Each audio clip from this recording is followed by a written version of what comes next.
नमस्कार साथियों, मेरा नाम है विनय कुमार गुप्ता और मैं आपका स्वागत करता हूं सिविल लक्ष्य एकेडमी के Chhattisgarh daily current affairs program में। तो आइए शुरू करते हैं आज के सुविचार के साथ। वही करें जो आप कर सकते हैं, जो आपके पास है और जहां आप हैं।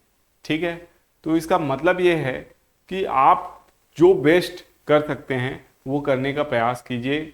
आपकी सिचुएशन जो है और आपके आसपास जो भी चीज़ें हैं उसका सर्वोत्तम उपयोग करते हुए अपना बेस्ट देने का हमेशा हमें प्रयास करना चाहिए।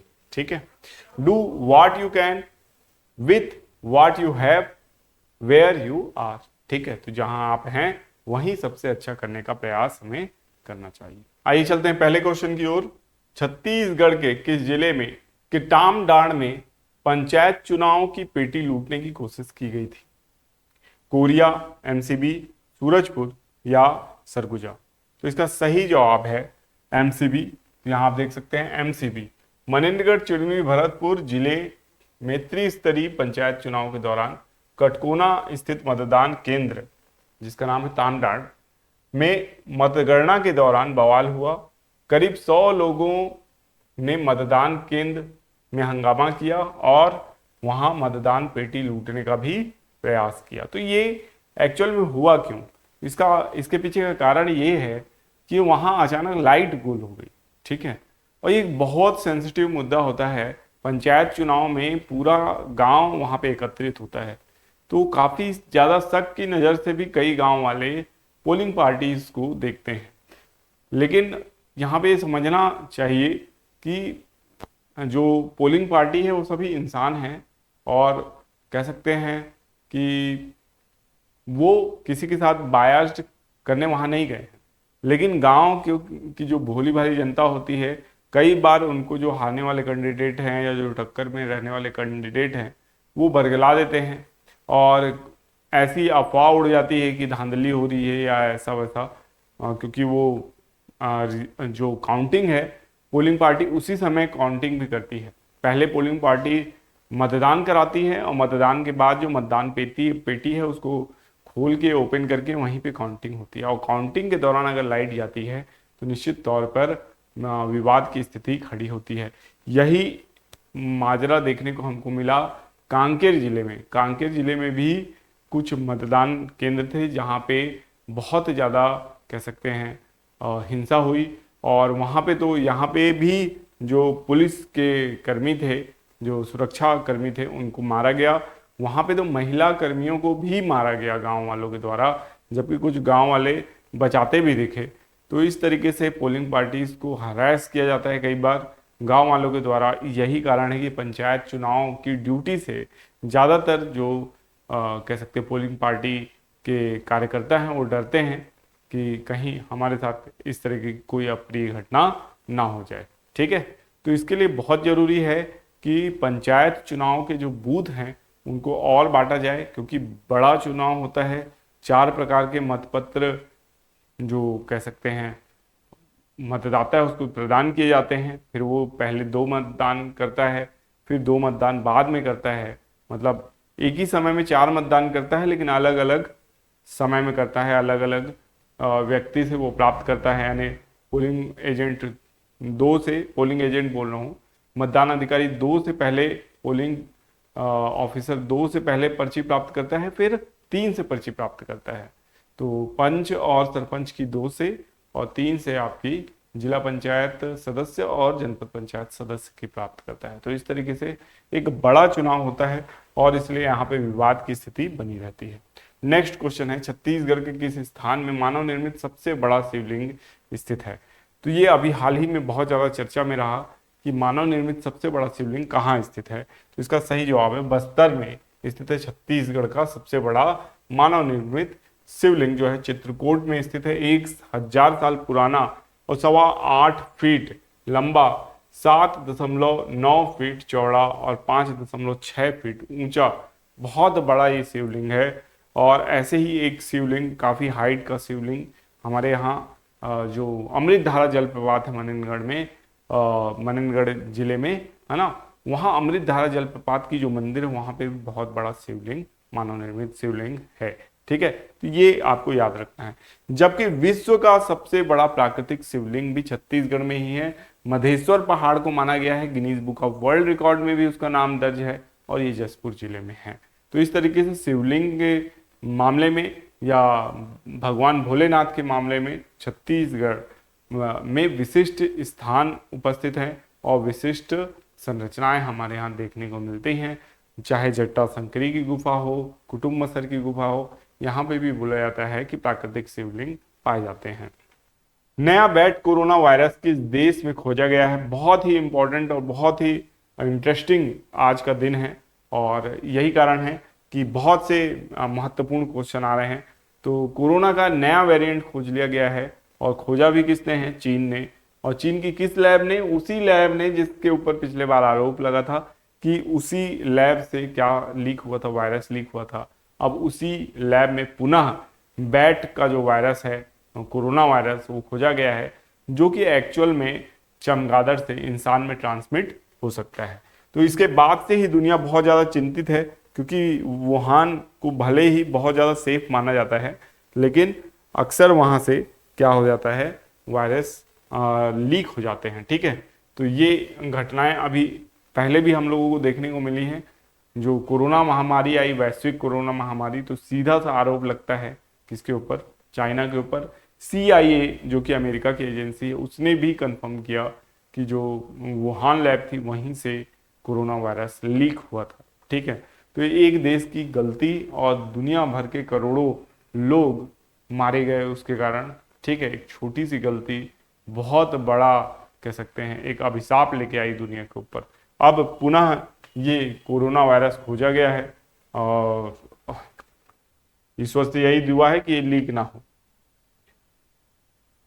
यहाँ आप देख सकते हैं, है ना, चीन में नया वायरस खोजा गया है। इसका नाम क्या रखा गया है? HKU5CoV2। ठीक है, इसको भी आपको याद रखना है, और ह्यूमन रिसेप्टर पाया गया है इसमें। ठीक है, छावा फिल्म बहुत ज्यादा चर्चा में है। छावा फिल्म किस मराठा शासक पर बनी है? बहुत, अगर आपने फिल्म का नाम सुना है और कह सकते हैं इसको देखने नहीं गए हैं, तो एक बार आपको देखने जाना चाहिए। अगर आपके पास समय है तो बिल्कुल ऐसी ऐतिहासिक फिल्में हमारे जो परीक्षार्थी हैं, जो युवा हैं, उनको देखना चाहिए। ठीक है, तो छावा जो फिल्म है छत्रपति संभाजी महाराज के ऊपर ये बनी हुई फिल्म है। ठीक है, एक्चुअल में स्टोरी दिखाई है, क्योंकि हम लोग ना कई बार जो छत्रपति संभाजी को पढ़ते हैं बुक में, तो कुछ लाइनों में ख़त्म हो जाती है बात कि संभाजी महाराज जो हैं उनको औरंगजेब ने मार दिया था। कारण क्या था? क्योंकि औरंगजेब के पुत्र अकबर द्वितीय को संभाजी महाराज ने शरण दी थी। बस इतना ही पढ़ने के लिए मिलता है, और इससे ये भी पढ़ने के लिए मिलता है कि जो हमारे शिवाजी थे, छत्रपति शिवाजी, उनकी मृत्यु के बाद संभाजी आते। ठीक है, तो उनकी वीरता और रियल स्टोरी, किस तरीके से कुछ लोगों ने गद्दारी की, और कहते ना घर का भेदी लंगा ढाई, ये वाली पूरी जो स्टोरी है वो हम लोगों को पता नहीं चल पाती है। तो छावा मूवी जो है ये ऐतिहासिक फिल्म है, और इसके माध्यम से छत्रपति संभाजी महाराज की पूरी स्टोरी देखने को मिलती है। यहाँ देख सकते हैं छावा की कहानी जो है छत्रपति संभाजी महाराज के जीवन पर आधारित है, और फिल्म में विक्की लीड रोल निभा रहे हैं। जहां मराठी सिनेमा में मराठा साम्राज्य से जुड़ी कई कहानियां पर्दे पर आ चुकी हैं, वहीं छत्रपति संभाजी महाराज की कहानी को मॉडर्न बॉलीवुड ने पर्दे पर कम ही एक्सप्लोर किया है। ठीक है, तो विकी कौशल इस फिल्म के मुख्य किरदार हैं। यहाँ पे आप देख सकते हैं, ये उस समय का सीन है जिस समय ये शेर से लड़ रहे थे, है ना, तो याद रखना है आपको। नेक्स्ट क्वेश्चन है, ओरफिश हाल ही में किस देश के तट पर मिली है? ओरफिश, इसको डूम्सडे फिश बोला जाता है। ठीक है, ऐसी संज्ञा दी जाती है। Oarfish has recently been found on the coast of which country? तो किस कंट्री के कोस्ट में ये मिली है? तो इसका सही जवाब है मैक्सिको के जो कह सकते हैं क्षेत्र में ये मिली है। अब ओरफिश से संबंधित क्या बातें हैं? ओरफिश को माना जाता है कि बहुत ही ज्यादा अपशगुन होता है इसको देखना, अगर ये समुद्र के बीच में आ जा रही है तो इसका मतलब है कि वहां पे कोई ना कोई त्रासदी होगी। यही कारण है कि 2011 में जब ये मछली आपको जापान के तट पे मिली थी तो जापान काफी दुखी था, डरा हुआ था, और जापान का शक भी कह सकते हैं पुख्ता हो गया जब वहां पे सच में सुनामी और भूकंप आए और फुकुशिमा जो परमाणु रिएक्टर है वो फट गया। जापान को इतनी ज्यादा हानि हुई कि आज तक भी जापान उभर नहीं पाया है, आर्थिक रूप से काफी ज्यादा पिछड़ गया था जापान।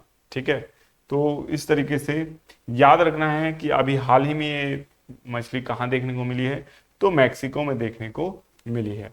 तो बहुत गहरे पानी में, बहुत गहरे समुद्र में मिलती है और मैक्सिको के तट में इस तरीके से देखने को मिल रही है। इस तरीके की ये मछली हो सकती है, कई प्रकार की ये मछली होती है, तो इसको देखना बिल्कुल भी शुभ नहीं होता है।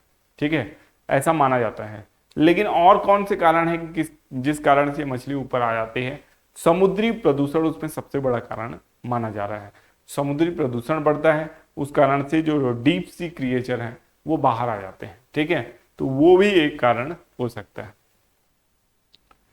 आगे देखते हैं, ग्रेट बैकयार्ड बर्ड काउंट के दौरान किस राज्य ने पक्षी प्रजातियों की सबसे अधिक संख्या दर्ज की है? गुजरात, असम, पश्चिम बंगाल या मध्य प्रदेश? इसका सही जवाब है Paschim Bangal. Great backyard bird count एक प्रमुख वैश्विक पक्षी विज्ञान कार्यक्रम है जहां पक्षी देखने वाले प्रजातियां गिनते हैं। लगातार तीसरे साल बंगाल ने पक्षी प्रजातियों के मामले में भारत का नेतृत्व किया है। यह कार्यक्रम 14 से 17 फरवरी 2025 तक चला, जिसमें भारत ने 1068 प्रजातियों का दस्तावेजीकरण किया है। बंगाल ने 543 प्रजातियों को दर्ज किया, जो इसकी समृद्ध पक्षी विविधता को दर्शाता है। सबिल और कॉमन स्टार्लिंग जैसी दुर्बल प्रजातियां भी यहाँ देखी गई है ना। तो ग्रेट बैकयार्ड बर्ड काउंट 14 से 17 फरवरी 2025 तक आयोजित किया गया, तो इसको याद रखना है। नेक्स्ट क्वेश्चन है, हाल ही में किसे टाइम की वुमेन ऑफ द ईयर 2025 चुना गया? भारती सिंह, सनाया खान, पूर्णिमा देवी वर्मन या रुक्मणी देवी? तो शामिल किया गया है पूर्णिमा देवी वर्मन को। यहाँ पे आप देख सकते हैं पूर्णिमा देवी वर्मन को टाइम की वुमेन ऑफ द ईयर 2025 की सूची में शामिल किया गया है और ये एकमात्र भारतीय महिला हैं, तो इनको याद रखना है। नेक्स्ट क्वेश्चन है, हाल ही में किस देश में भारतीय डिजिटल पेमेंट प्रणाली यूपीआई शुरू करने की घोषणा की है? बहरीन, मंगोलिया, इजराइल या कतर? तो आपको पता हो कतर के साथ हाल ही में बहुत सारे समझौते हुए हैं, तो इसका सही जवाब भी कतर है। भारत की डिजिटल पेमेंट प्रणाली यूपीआई को कतर में लागू करने की घोषणा की गई है और अब कतर नेशनल बैंक के पॉइंट ऑफ सेल सिस्टम पर यूपीआई के जरिए भुगतान किया जा सकेगा, जिससे भारतीय पर्यटकों और व्यवसायों को सुविधा मिलेगी, है ना, ये याद रखना है। हाल ही में कौन सा देश डिजिटल पायलट लाइसेंस शुरू करने वाला दूसरा देश बन गया है? तो इसका सही जवाब है, मैं आपको डायरेक्ट सही जवाब बताता हूँ, ये है भारत। पहले ऐसा करने वाला एकमात्र देश कौन था? चीन था, लेकिन अब इसमें कौन सा नाम जुड़ गया है? भारत का नाम जुड़ गया है। केंद्रीय नागरिक उड्डयन मंत्री राम मोहन नायडू ने इस पहल की शुरुआत की है, जिसे भारत अंतर्राष्ट्रीय उड्डयन संगठन से मंजूरी मिलने के बाद डिजिटल पायलट लाइसेंस लागू करने वाला दुनिया का दूसरा देश बन गया। पहला मैंने बताया कौन था? चीन था, अब भारत भी इसमें जुड़ गया है। अब होमवर्क प्रश्न है जिसका जवाब आपको देना है। क्वेश्चन है, हाल ही में लिथियम खोज और खनन में सहयोग के लिए भारत ने किस देश के साथ समझौता किया है? ब्राजील, चिली, अर्जेंटीना या इंडोनेशिया? तो इसका सही जवाब आप कमेंट बॉक्स में जरूर दीजिएगा। और साथियों, इसका पीडीएफ आपको कहाँ मिलेगा?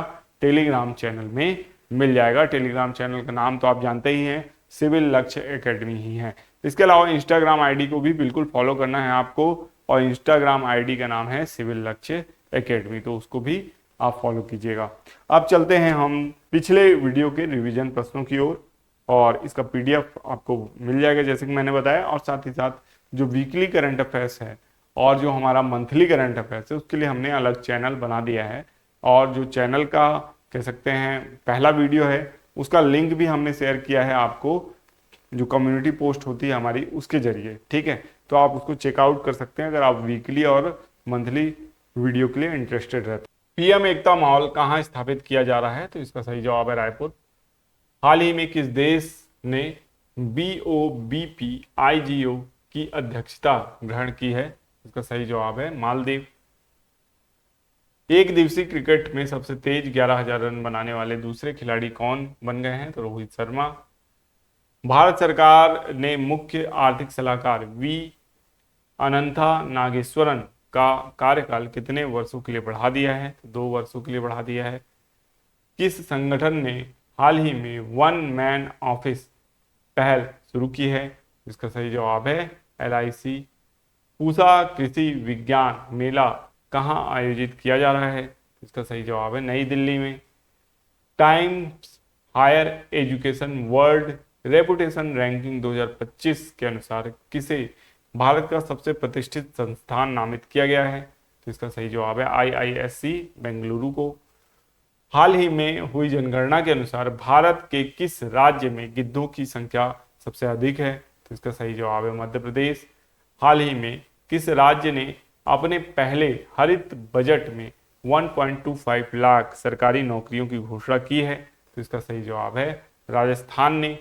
और पिछले वीडियो का होमवर्क प्रश्न था, हाल ही में 38वां सूरजकुंड अंतर्राष्ट्रीय शिल्प मेला कहाँ आयोजित हुआ है? तो इसका सही जवाब है फरीदाबाद। आशा करते हैं कि वीडियो आपको पसंद आया होगा।